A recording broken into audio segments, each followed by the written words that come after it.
All right. Good morning, everyone. Thank you for joining us this morning. My name's Lawrence Heiner. I'm the Director of Training and Technical Assistance with CalCAPA. That's your community action agency here in California. We're really pleased to have Celina Damian join us today. She is with the Department of Financial Protection and Innovation, correct? Yeah, and so she's going to walk us through the who's who and the what's what on the current state of student loan debt forgiveness, what's available. I will not steal her thunder. I know that she's got some updates for us.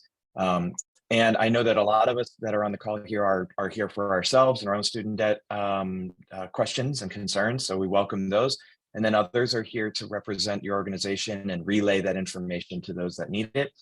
Still more are here to provide this kind of information to your clients. So we hope to tick all of those boxes. Please ask questions. We have a resource here today to answer them. We received a lot of questions as part of your registration process, and we hope to answer as many of those as we can along the way. So without further ado, I'll hand things over to Celina, and she can introduce herself, the program, and get us going. Good morning. Thank you, Lawrence. Good morning, everyone. Thank you for being here. Thank you for having me. I'm pleased to be able to share this information with you. I know that student loans affect not only us personally, but clients we work with, colleagues, family members, our children. So it's really important information, and I'm glad that you took the time to be here. And it's just I was just telling Lawrence that we have some great updates. So it was perfect timing. So yeah, make sure you have your pen and pencil. I will be sharing this information with the PowerPoint deck with Lawrence if he wants to go ahead and share it, as well as provide some resources. But hopefully I can get all your questions answered, and we'll have some time after for some Q&A as well. Let me start. I'm going to share my screen and get into the slide and get into the presentation.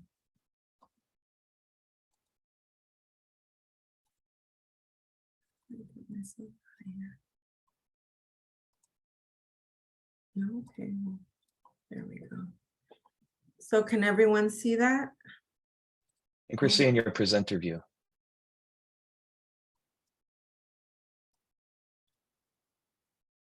So am I okay? Sorry. Can you see my deck?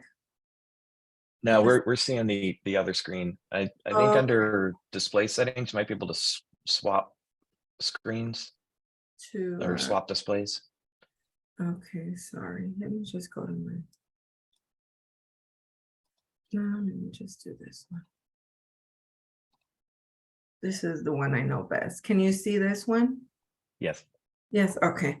Okay, well, thank you, everyone. Again, my name is Celina Damian. I am the Student Loan Servicing Ombudsperson at the California Department of Financial Protection and Innovation. We're DFPI. We are California's Consumer Protection Agency. We are the state's counterpart to the Consumer Financial Protection Bureau. CFPB is our federal counterpart. In 2020, California passed the California Consumer Protection Law, CCFPL, which did a few things. First of all, it changed our name. We used to be Department of Business Oversight, so you may have not heard of us before. Now we are DFPI. This was in 2020 that this took place.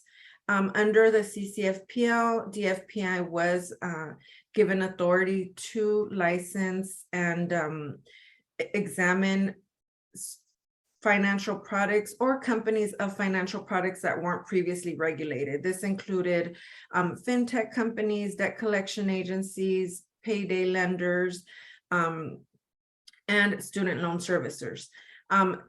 For the student loan servicers, we were given authority to license and examine these companies to ensure compliance.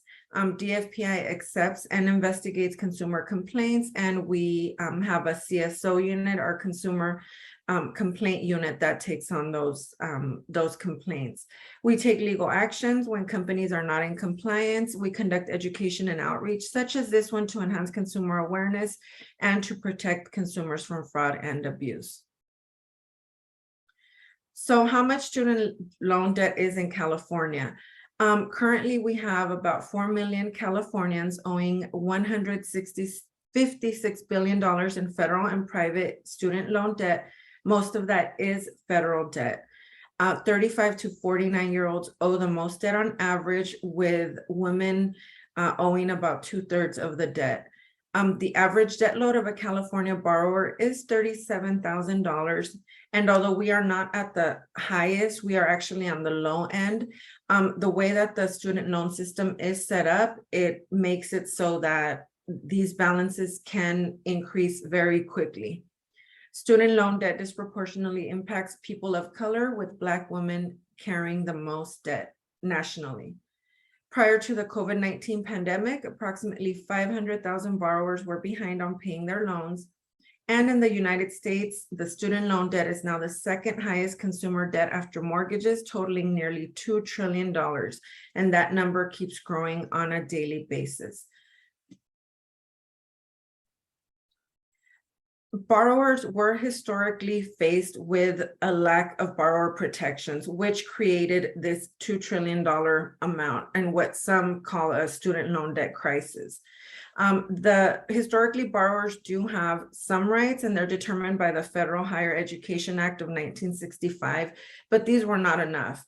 Borrowers were faced with navigating a complex system plagued with predatory practices, untrained servicers, and for-profit schools.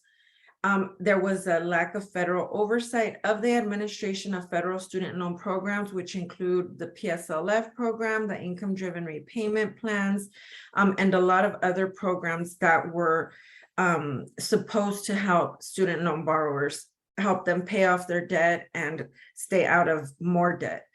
Servicers were found to routinely lose paperwork, misapply payments, provide inaccurate information, and steer borrowers into forbearance or deferment, which added to the overall cost of their loans. These unfair and deceptive practices caused the balances to balloon, slide toward delinquency and default, and thus creating this crisis and leaving us where we are now. So California stepped up, and in addition to CCFPL law that was signed in 2020, California also introduced Assembly Bill 376, which is the California Student Borrower Bill of Rights. This Bill of Rights applies to student loan servicers doing business in California, including state licensed servicers, as well as banks doing servicing. It applies to borrowers with both federal and private loans, which is not a protection that is on the federal level. Any federal protections are only for borrowers with federal loans. California is only one of 13 states that has established this advanced legislation to strengthen the oversight of student loan servicers and to protect borrowers. So what does this law do? It prohibits servicers from engaging in abusive, unfair, or deceptive practices. It requires that servicers work in the best interest of borrowers and provide accurate information.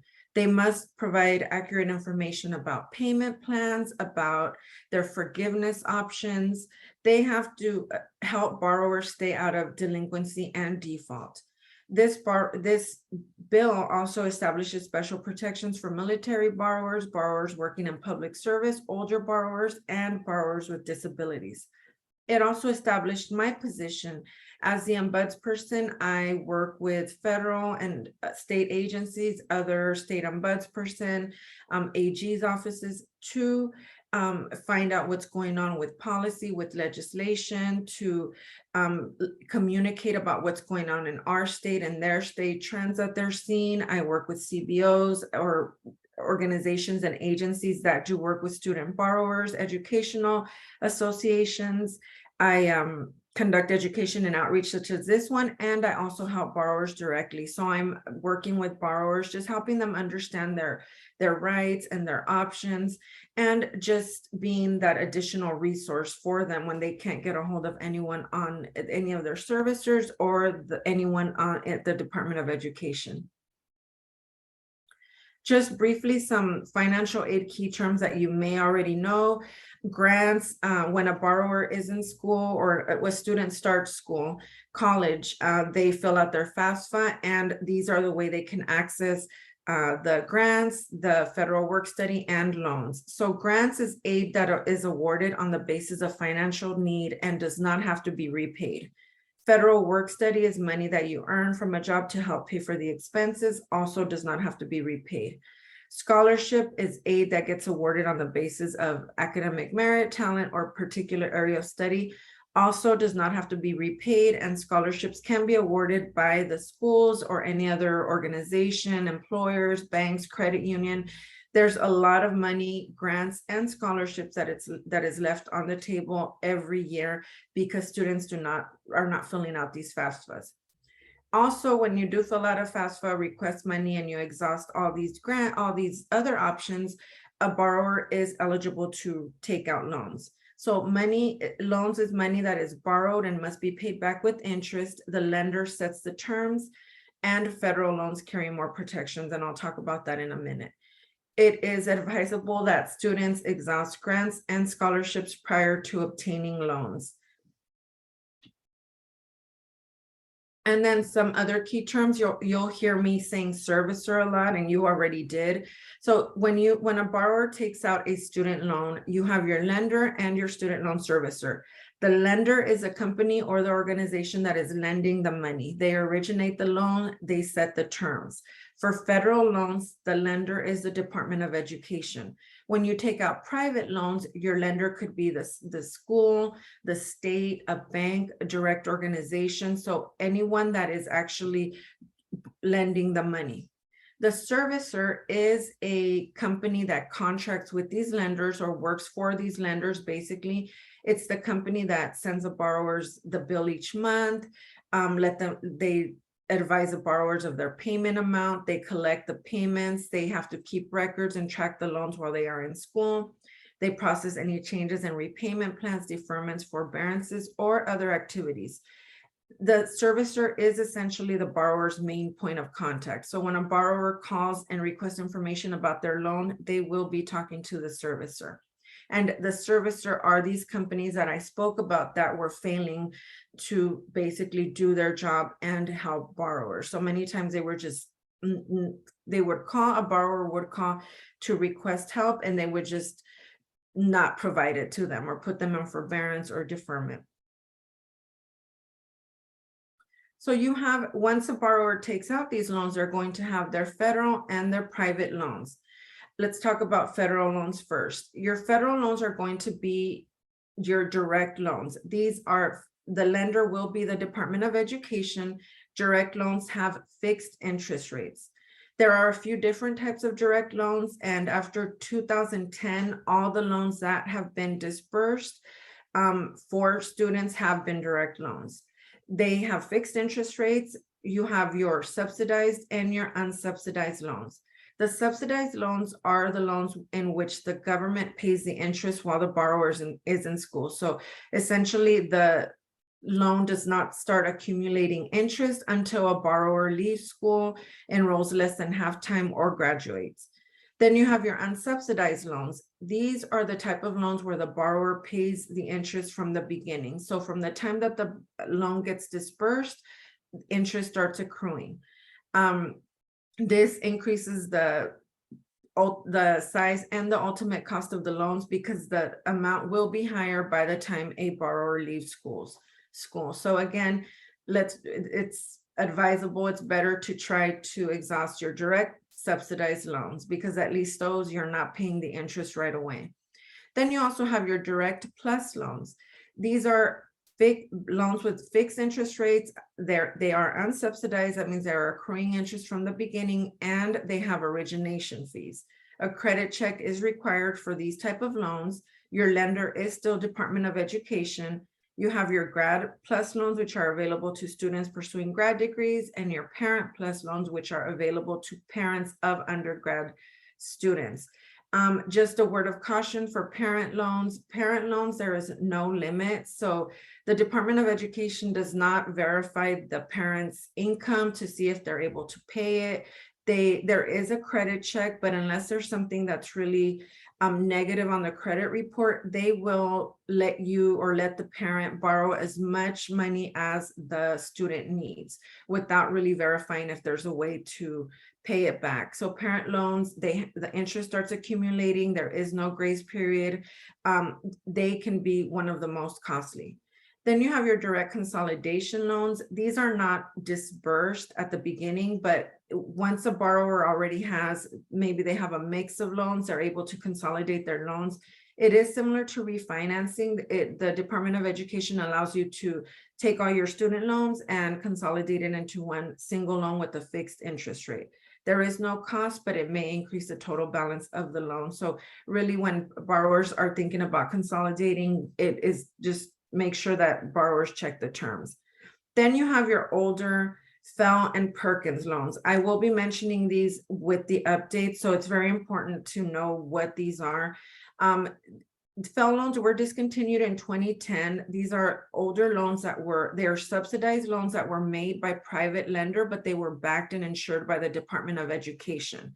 So basically they're like half and half. And it's the same thing with Perkins. They're subsidized loans that were made to undergrad students based on financial need, and these were mostly made directly from the schools, and they were discontinued in 2017. Again, these were backed by the Department of Education. Then you have your private loans. Private loans are made directly by lenders. So once a student exhausts all their federal loans, then they have the option to go and acquire these loans. These are made by the banks, credit unions, directly from the states or the schools.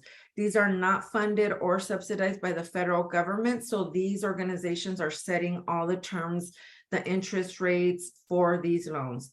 They do not offer the flexible repayment terms and forgiveness options provided by federal student loans. They often require an established credit record and a cosigner. And they are generally more riskier than federal student loans. And again, borrowers should always exhaust federal student loan options before considering a private loan. Once you also, as a borrower, if you have federal loans, many times you will get the offer to refinance your private loan. Once you refinance into a private loan, you cannot convert your loan back to a federal loan. Just FYI for those that are thinking about refinancing. So just some of your federal servicers, you may work with them or have them: Mohila, Nelnet, Navient, Great Lakes, and then Navient does both federal and private, and then SoFi, Sallie Mae, and of course the banks that offer private loans. So these are some of the servicers that work with borrowers. Okay, now we're going to jump into the updates. So because of all these issues historically that borrowers have been having, there was just a great call for reform from states, from nonprofit organizations.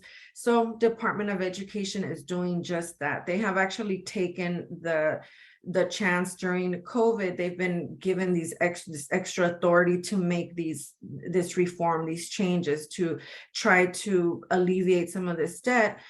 This is the landing page for the Department of Education. It's the Federal Student Aid website. This is actually the page where students fill out their FAFSAs, where a student can log in. Once they graduate, a borrower can log in and check their servicer. They can check their loans. So as you can see, you can apply for aid and you manage your loans. This is going to be the landing page where pretty much everything is going to happen. All these updates that I will be talking about, when I say log on to FSA, this is the landing page that I'm referring to. And it's studentaid.gov. That's the site. Okay, so starting with the payment pause. So in March of 2020, under the CARES Act, all federal student loan payments were paused through 2022, and interest rates were set at 0% for eligible federal student loan. These are going to be those direct loans that are owned by the Department of Education. So if you have those Fell and those Perkins loans that are backed by Department of Education, you wouldn't be part of this pause. So again, borrowers with direct loans, it required servicers to report to credit reporting agencies as if regularly scheduled payments were occurring and are reporting monthly payments of $0. It also stopped all default action, collection action for all those borrowers in default. So any collections, wage garnishments, it paused all that. The pause was extended in August for the last time through the end of the year, and repayment should be starting January 1st of 2023. Regardless of any relief or forgiveness options that the borrowers apply for, it is very important that borrowers prepare for repayment during the payment pause. First of all, borrower situation may have changed. Income amount, family size, employment. A borrower should get on the right repayment plan. An income-driven repayment plan is the best, is what we advise. Those are plans that are based on a borrower's income. They will take the balance and the income, and they will give you the best option. Depending sometimes on the loan balance, if it's very low and the borrower has higher income, it may not be the best. So you want to look that up, but prepare for repayment. Also, during this payment pause, there was a huge change in servicers. So 4 of the biggest student loan servicers got out of the business. So there was probably about 4 million borrowers that had a transfer in servicers. So if a borrower has not been keeping up with emails or communication, once they start up with repayment, they may have a different servicer. So it's important to just prepare, know who your servicer is, know what your payment is going to be. Okay.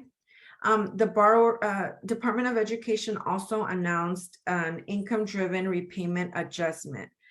So in addition to the public service loan forgiveness, which I will talk about in a few slides, there's also an income-driven repayment forgiveness plan, which forgives the remaining balance of a borrower after making payments on an income-driven repayment plan for a period of 20 or 25 years. These are, again, those borrowers with those older Perkins loans. So prior to, if you've had a loan for a long time, this may be a benefit to you.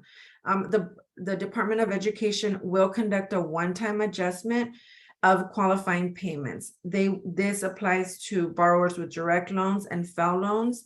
A borrower will have to consolidate the older FFEL loans into direct loans to benefit from this adjustment. They will be giving borrowers credit for any months in which they made payments, regardless of payment plan.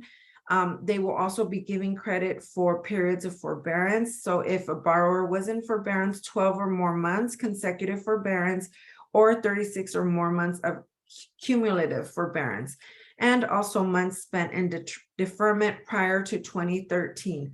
Again, trying to alleviate all those problems where the servicers were placing borrowers in forbearance and deferment. Typically, those periods do not count towards any forgiveness plan, but they are giving borrowers credit. What this will do is we'll get people closer to, or borrowers closer to, forgiveness through the IDR forgiveness and through PSLF. The Department of Education estimates that it's going to grant forgiveness automatically for about 400,000 borrowers that have held these loans and have been paying for 20 to 25 years. And this will also go hand in hand with PSLF, which I will talk about. Department of Education also announced a Fresh Start program, which is a program that will affect borrowers that are in default. It probably about 7 million borrowers that can benefit from this program. The loans that are eligible for this program will be defaulted direct loans, defaulted FFEL loans, and Perkins loans held by the U.S. Department of Education. Borrowers will be taken out of default when they opt into the program. They will have access to income-driven repayment plans, and then they will regain access to Title IV federal student aid, including federal student grants, loans, or work studies. They will not be subject to any collection efforts or collection fees, and they will be eligible to rehabilitate their defaulted student defaulted federal student loan if they rehabilitated during the payment pause, which is great because usually you can only rehabilitate a defaulted loan one time. As far as credit reporting features and protections, this is for defaulted loans. It will delete the delinquent loans from the credit report after 7 years. It will report all other defaulted loans as current and not in collection status. Use the loan's original date of delinquency if a borrower becomes delinquent or goes into default again. And as of July 10th of this year, Department of Education removed default notations from the federal credit CAVR system, Credit Alert Verification Reporting System, which helps borrowers, or which individuals have to, they look at the CAVR system when they're trying to take out mortgages or take out other loans. The program will last for a period of 1 year from the end of the repayment pause. So this program will start January 1st of next year and will go for the entire year. Again, this is a program for borrowers that are in default. The borrowers will have to call their default agency, which was maybe the default resolution group, to benefit from the initiative or opt into the program. And then also in August of 2020, many of us have heard, the Department of Education announced a student loan cancellation. This is where the department will automatically cancel or will cancel $10,000 or $20,000 of student loan.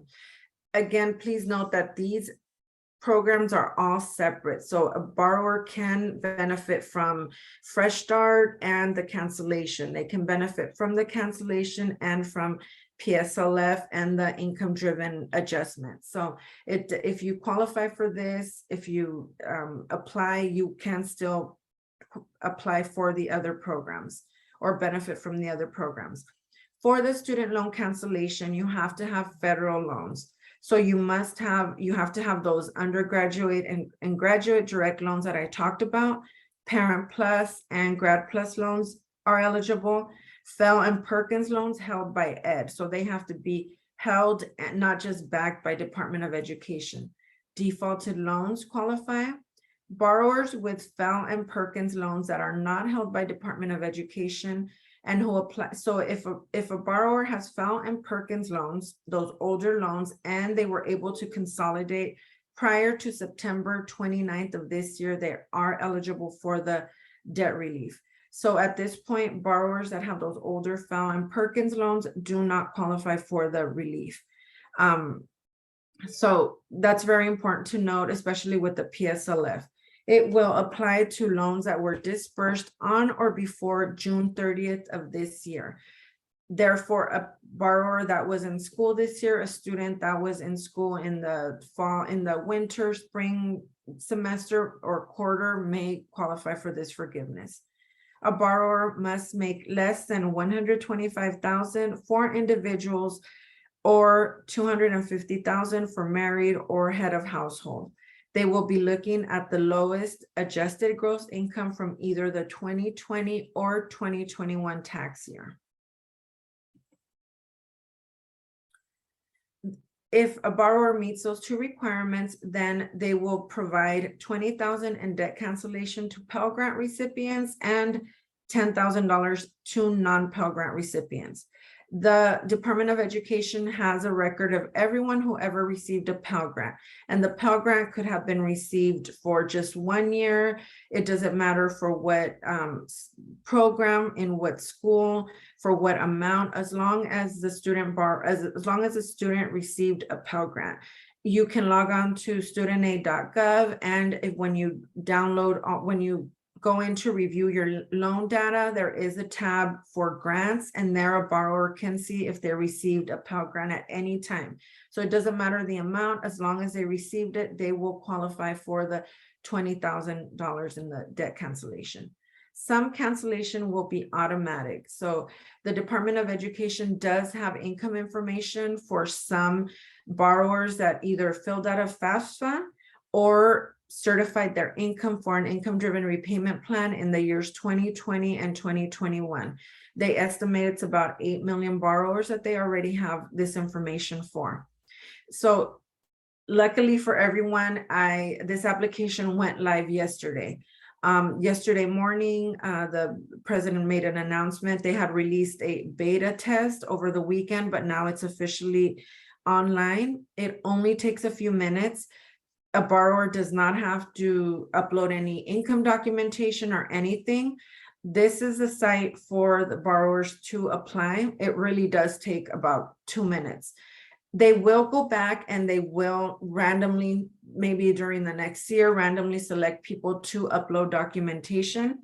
But this is what it looks like. You can do it on your mobile device, you can do it on your desktop, but very simple information, and you have to certify. So it's a self-certify application. As you can see, you're certifying your income, and then you don't even have to select if you're doing the 10 or what you're requesting, 10 or 20,000. They will already have that information. Once you submit this information or apply, you will receive a confirmation email directly from Department of Education saying that they received your application. For those borrowers that the cancellation will be automatic, they should have received an email saying that they qualify. So borrowers are able to opt out. I have received that question.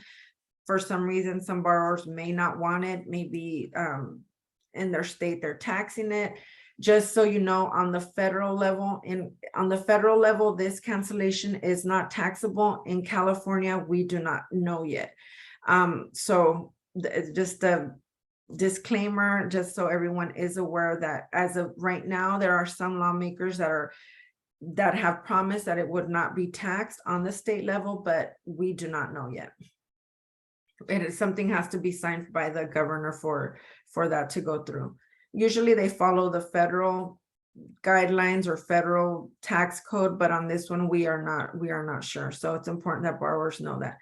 They expect the cancellations to go through 4 to 6 weeks after this application is filled out.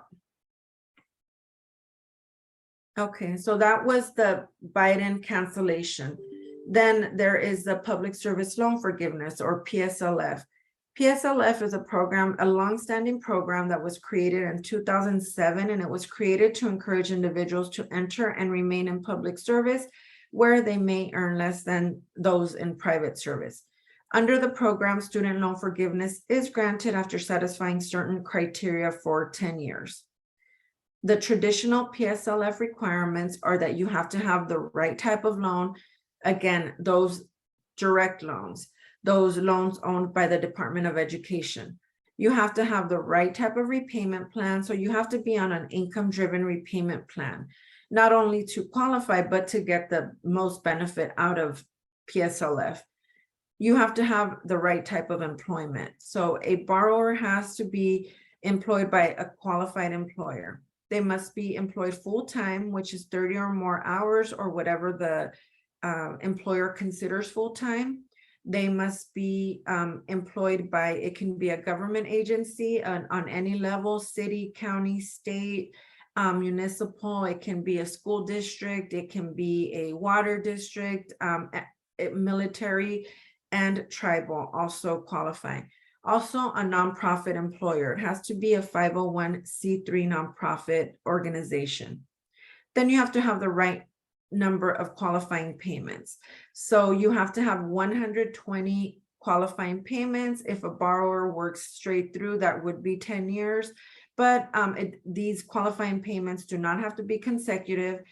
So if a borrower left public service or took a few years in between and came back, they would pick up where they left off. So easy, right? Well, that again, because of the lack of oversight of the program, because of the lack of oversight of servicers, this limited PSLF waiver was created. In 2017, when the first cohort of borrowers applied for PSLF, there was an almost 99% denial rate. So these borrowers were thinking they were on the path to forgiveness. They thought they were doing what was right, but they were denied. So this limited PSLF waiver was created about a year ago, or in October of 2021, and it expires October 31st of this year. So what this waiver does is it gives credit for payments that did not previously qualify for PSLF for those borrowers. First of all, for those borrowers that have those older FEL, Perkins, or other federal loans, those payments made, if a borrower has those type of loans and they were making payments, they did not qualify for PSLF. So the waiver allows borrowers to receive credit. It also allows borrowers to receive credit for past periods of repayment, whether or not the borrowers made the payment on time for the full amount due or on a qualifying repayment plan. What was happening was that borrowers were making, if a borrower made a payment ahead of time or made, they wanted to make payments 3 months in advance or lump sum payments, or they were 1 cent under or 1 day late, they were not receiving credit for PSLF. With this waiver, they are able to receive credit. So this is going to get borrowers, again, with those older loans that are carrying these older loans that have been in public service for 10, 15 years, this is going to benefit them the most. Borrowers should apply for PSLF even if they were denied before, or if they do not have the 120 qualifying payments. But borrowers do have to take action by October 31st of this year, or the end of the month. So under the waiver, the traditional PSLF requirement is that you have to have direct loans. Under the waiver, a borrower with those older FEL or Perkins loans can consolidate their direct loans to receive credit for those previous payments made on the loans. Parent Plus loans are not included in this. And also, it was just announced that any borrower that consolidates after September 29th is not eligible for the Biden cancellation. So that's very important to note. It's just going to depend on a borrower situation, which plan or option they want to choose. So if you have a high balance and you think 10 or 20,000 is not going to be enough to help you, then, and you've been in public service and you're able to consolidate, then this may be the best option. But again, I'm giving you the information, you figure out what loans you have and then determine what action to take. So in order to qualify and benefit from the waiver, those borrowers with these older FEL or Perkins loans have to consolidate their loans. For the employment requirement, that requirement has not changed. The only thing that is different during the waiver period is that you do not need to be in qualifying employment at the time of forgiveness.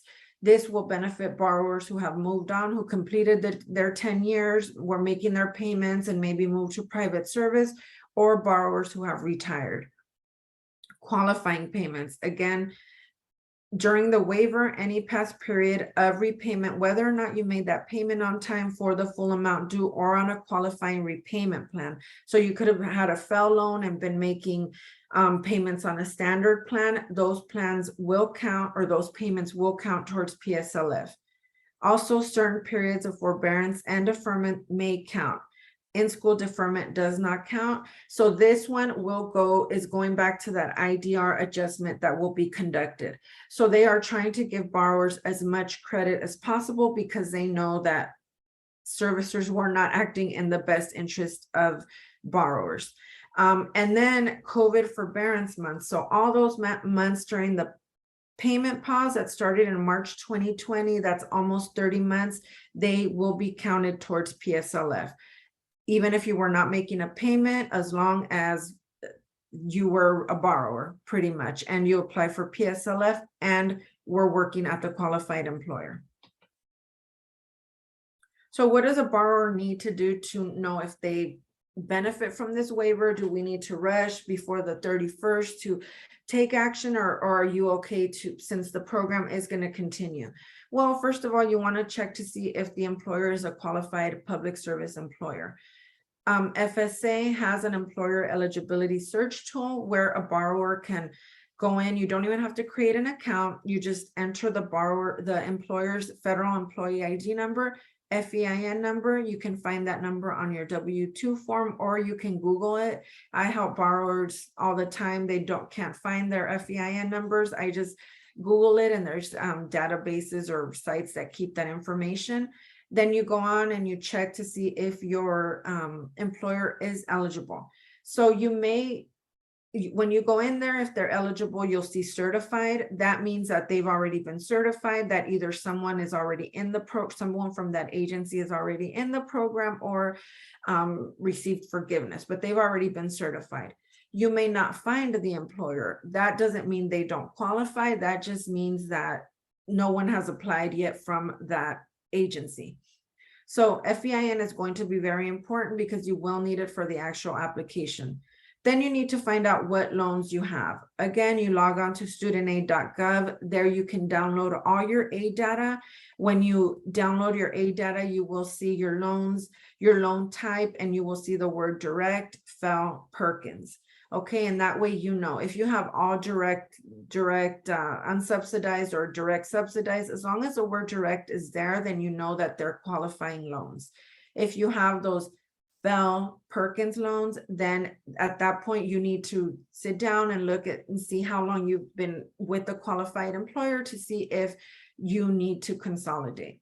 Again, just remember, if you're consolidating those older FEL loans, you will lose the relief benefit for the 10 or 20,000 relief.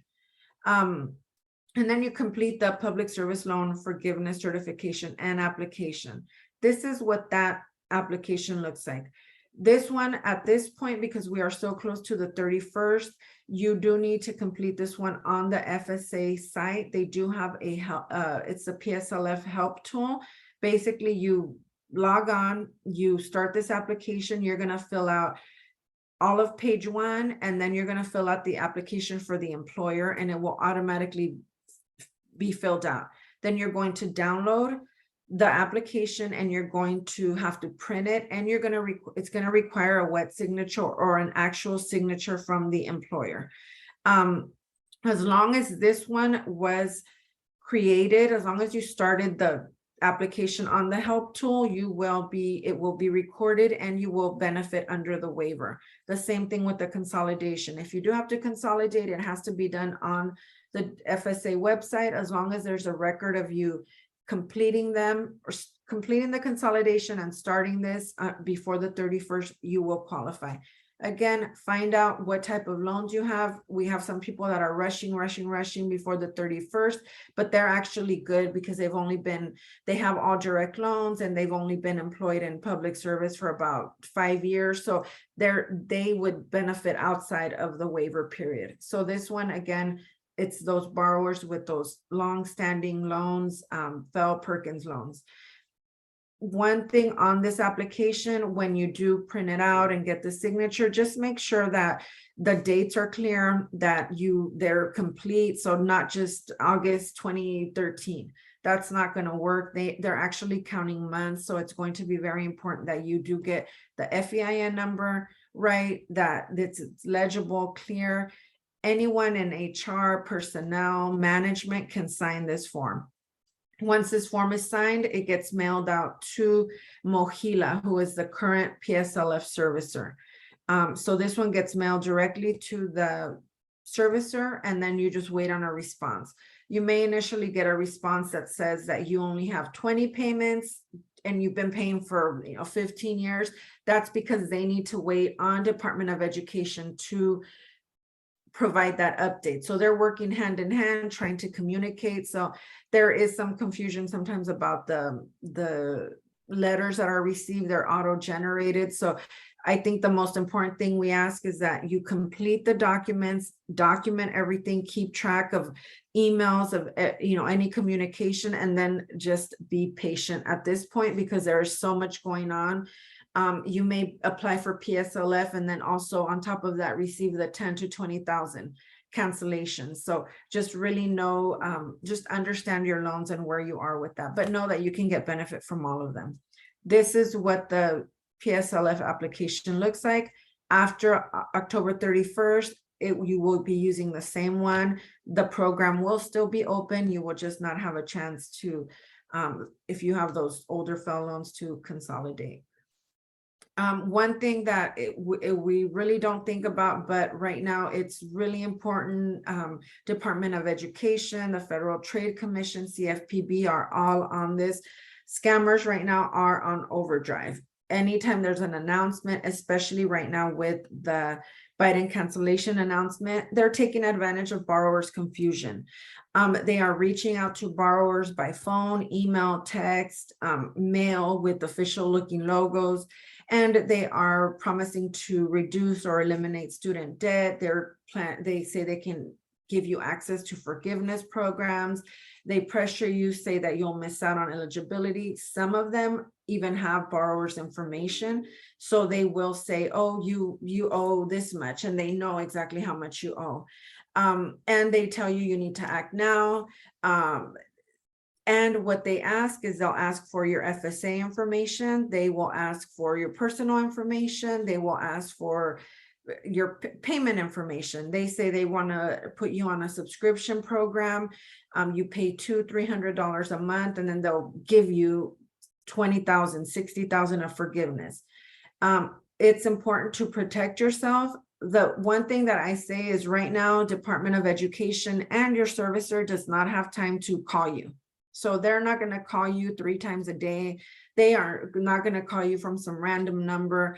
They just don't have the capacity and the time. Any action for any of these programs, the borrower has to take on their own and through the FSA website. So it's very important. They are targeting seniors, vulnerable borrowers, and non-Spanish speaking or non-English speaking borrowers. I'm sorry.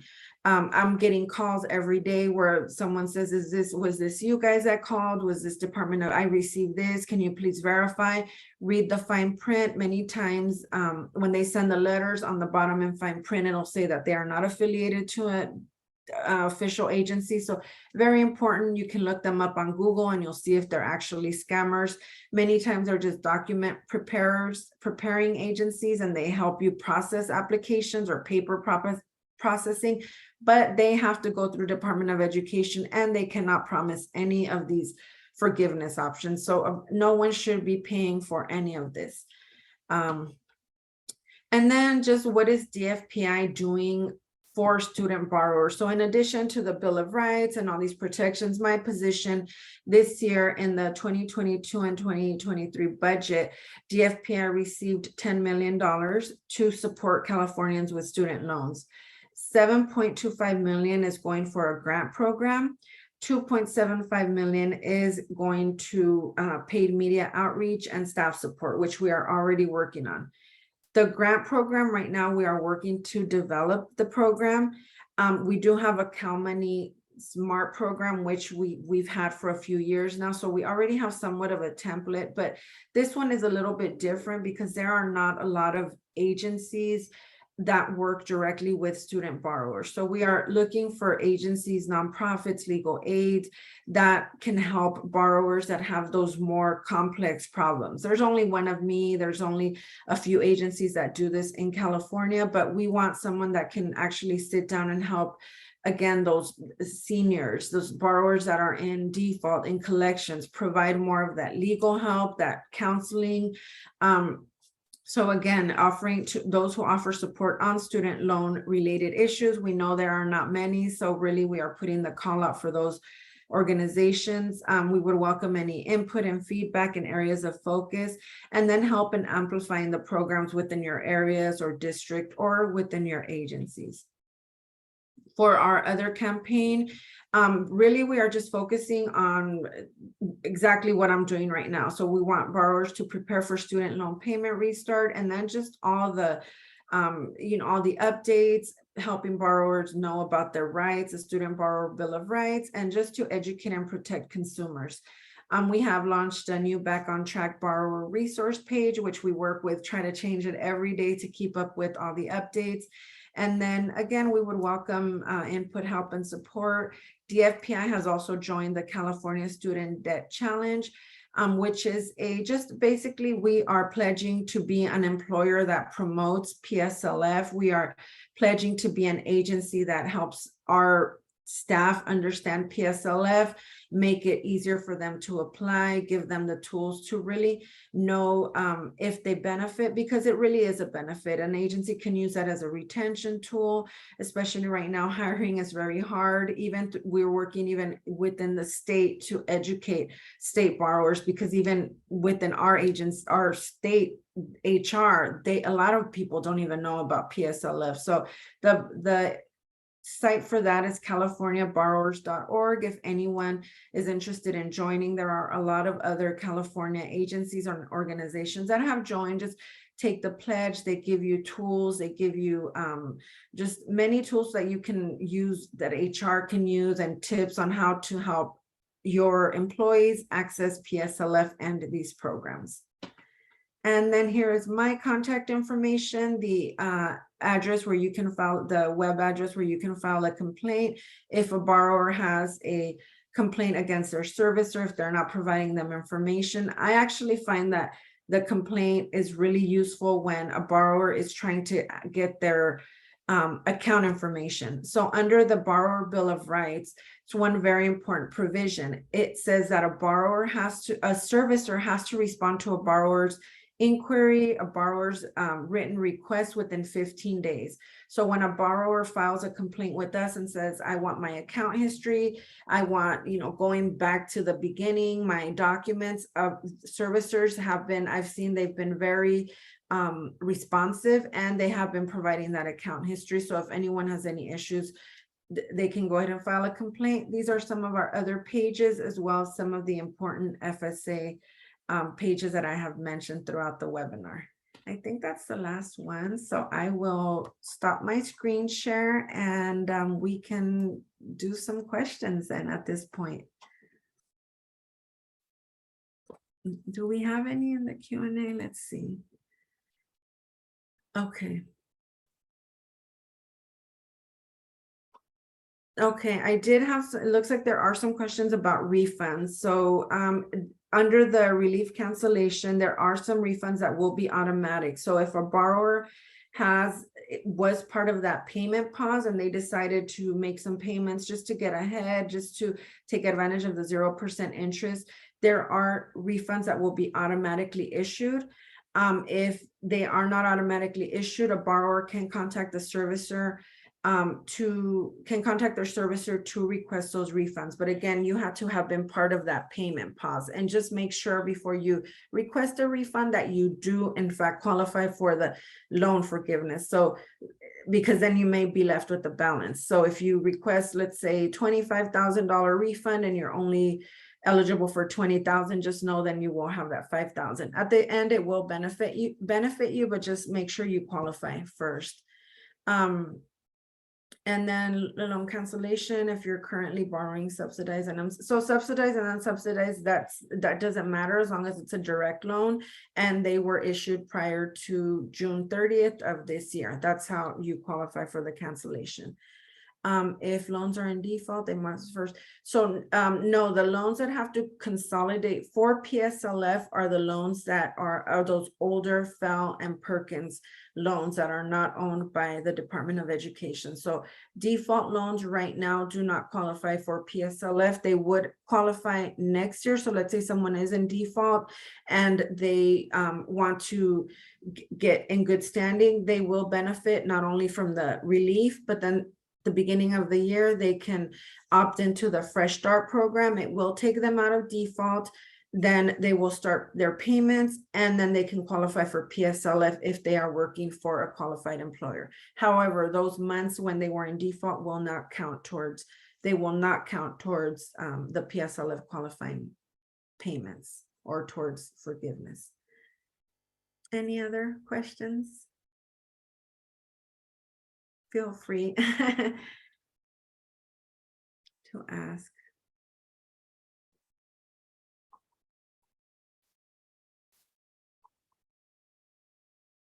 And I will be providing the slide to, or the deck to Lawrence if he wants to distribute it, as well as some other resources, but just let's see. That way you all can have it. Can you repeat? Is there someone we can talk to? Can you repeat the answer to my question? So the question was, do they help with current student loan cancellation if you're currently borrowing subsidized and unsubsidized? Well, the subsidized and unsubsidized loans are direct loans. So there's two types of direct loans. The subsidized, the only difference is that the interest. So as long as the loan is a direct loan and it was disbursed or issued prior to June 30th, then they qualify for the cancellation. So I hope that makes sense. So it doesn't matter whether it's, as long as it says direct. So subsidized and unsubsidized will not make a difference. You're welcome. And I think they are recording and you guys will get a deck. But Lawrence, go ahead if there's anything else. We have about 5 minutes. No, I don't have any other questions for you, Celina, but that was fantastic information. I know that there were some requests for who folks can talk to for more information. So after today, what would be a good resource if folks still have questions about their loans? Yeah, so they can log on to our website and look at some basic information there. If they're reaching out to me, I can try and assist them, but I just need them to give me a little bit more information. So if I get a lot of messages where they're just saying, do I get help or can I qualify? Well, I need to really know what type of loans they have. And so, the borrower will need to give me some information on what type of loans they have. And then I will, then I'm able to either assist them or direct them to a resource that can assist them. But yeah, I mean, they can feel free to email me and I can tell them where to go. All right, and I dropped the link that you were mentioning in the chat. So if you want to go check out the department that's helping us out here, this is specifically the student loan page. Right. You can get more information. Yeah, there's an FAQ. There's a link to the relief, to the application. There's a link to PSLF, some FAQs. And then, of course, you can reach out to me if you have more specific information. But I think it's just important to know PSLF is not ending. The relief, the Biden relief will be open through December 31st of 2023. So most urgently, really just prepare for repayment. If you qualify under the waiver, I think those are the things to know. Really prepare. They're doing all this. We're here really working to help borrowers get back on track and to just really help them get these loan balances down, help them just get on the right track to paying these loans, which was not happening before. So there are a lot of people that are working behind the scenes on this. So yeah, everyone that needs the help and even clients, people that you work with, now there's more resources and hoping that it expands more in California. Well, thank you so much, Celina. We really appreciate you and your work that you're doing and taking some time to explain a very complex landscape to us. Very much appreciate that and all the resources. So for those watching the recording, please take advantage of the resources that are available to you. And that's for you, your employees, and your customers. So thank you again, and we look forward to the next time we get to chat with your office. Yeah, thank you. Thank you, everyone. Have a good day. Bye-bye. All right, thanks a lot.